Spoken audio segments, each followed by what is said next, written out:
What's going on, guys? It's Brandon back here again for another BFR. Game 72 versus the Dallas Stars, a must-win for Dallas, was played on April 10th for 6 p.m. And yeah, the Dallas does what I wish they didn't do and win, as I'd rather have Vegas or Vancouver in because I just prefer them and I don't like Jamie Benn.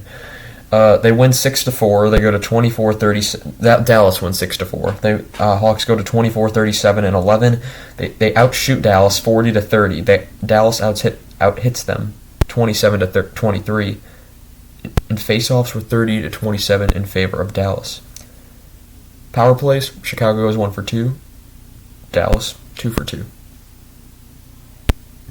Sorry about that. Anyway, moving on. There were some big lineup changes as for both teams, as there were both teams had pretty dislikable last games. For Chicago, Kurashev, Entwistle, and Stillman were in. Kubalik, Tyler Johnson, and Caleb Jones were out. Hossa is looking into a possible front office job with the Hawks. For some news, this was one last Pat Foley and DAL Talon broadcast. That was the broadcast of basically the entire 80s. Not the entire 80s, for most of the late 80s and some of the early 90s. And then the last time they did a broadcast together was 2004. Talon, obviously, the GM that built the 2010 Blackhawks, as well as the current Florida Panthers, except for pretty much Sam Reinhart and this year's trade acquisitions. But he got Barkov, Huberdeau. He was the one who got all those pieces. So he can be credited. If Florida wins the Cup, honestly, I could say you can credit him partially with this one. Taze and Kane were playing on a line together. Some big line changes. Radish, Stroman, and DeBrincat were all together. All the Erie Otters. They played together in junior. Lankinen saves 15 out of 20. Delia saves 9 out of 10. And Ottinger saves 36 out of 40. Early in the game, Stillman goes knee-on-knee with Radulov. It was a dirty and bad hit by Stillman. I don't know what he was thinking. But it happens at 17:45, and Chicago gets the penalty. It's Stillman for kneeing. Then there's a 2-on-1 broken up by Seth Jones. At 15:46, it's a power play goal by Dallas from Jamie Benn. 18th of the year from Suter and Heiskanen to make it 1-0.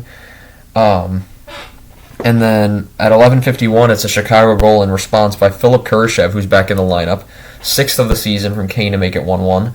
He was trying to pass it to Taze, and it just goes off Lindell, as he tries to block it, and right off Lindell's hand and into the back of the net, as Ottinger was going the complete opposite direction. So, a bit of puck luck with Chicago there. And then at 10:13, it's a Dallas penalty to Fox for interference. Reichel had some opportunities on the power play. He had an open net, but the puck just bounced over a stick. He still has not gotten a point this year, so if he's going to play next year or not in the majors, we'll see. I'm pretty sure he'll play out the remainder of this year with the Hawks. If not, maybe a few games he'll be sent back down if Rockford makes the playoffs.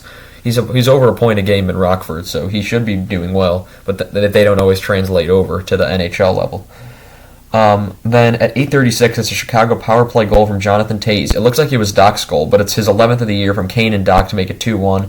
And it deflected off Lindell's stick instead of Doc's. It looked like it went off Doc's stick and in, but it goes off Lindell a second time, and that's when you know you're having a bad game, when you score 2 goals on your own net in the span of 3-4 minutes.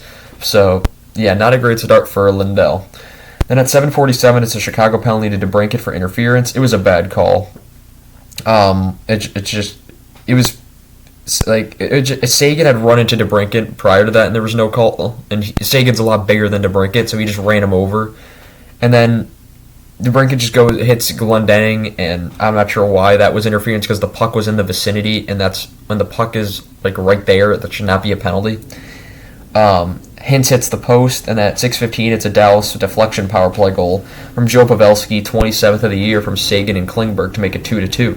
So we have a tie game, and then Tkachuk has a good hit. Tkachuk he's been less point getting and more a physical play, more defensive play, while Radish has been the more offensive guy.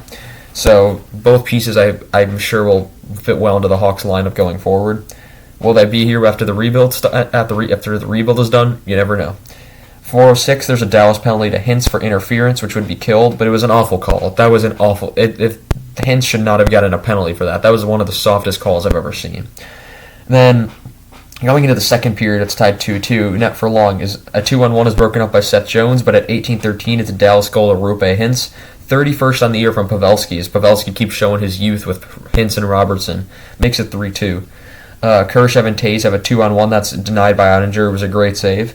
Lankinen big save on Hintz. At Whistle had a good hit, and then at 10:49, it's a Chicago one-time goal from Boris Kachuk, third of the season, first as a Blackhawk, from Reese Johnson and Gustafsson to make it 3-3. And it was just a great shot by Kachuk, and it was good to see him getting his first. Taze goes through two, gets his own rebound, and looks like he scores, but it goes off the post and out. They didn't show a replay, so I couldn't tell if the puck actually went in, but it looked like the puck had gone in.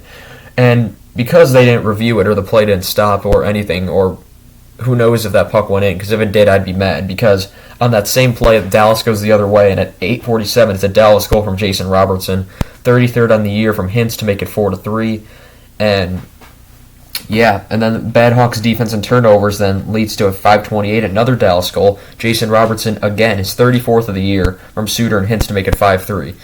I really like Robertson. Robertson is going to be a great player in the league. It's only his second year in the league, and he's already proven that he can score. He's going to be a 40, maybe a 50 goal scorer in his time.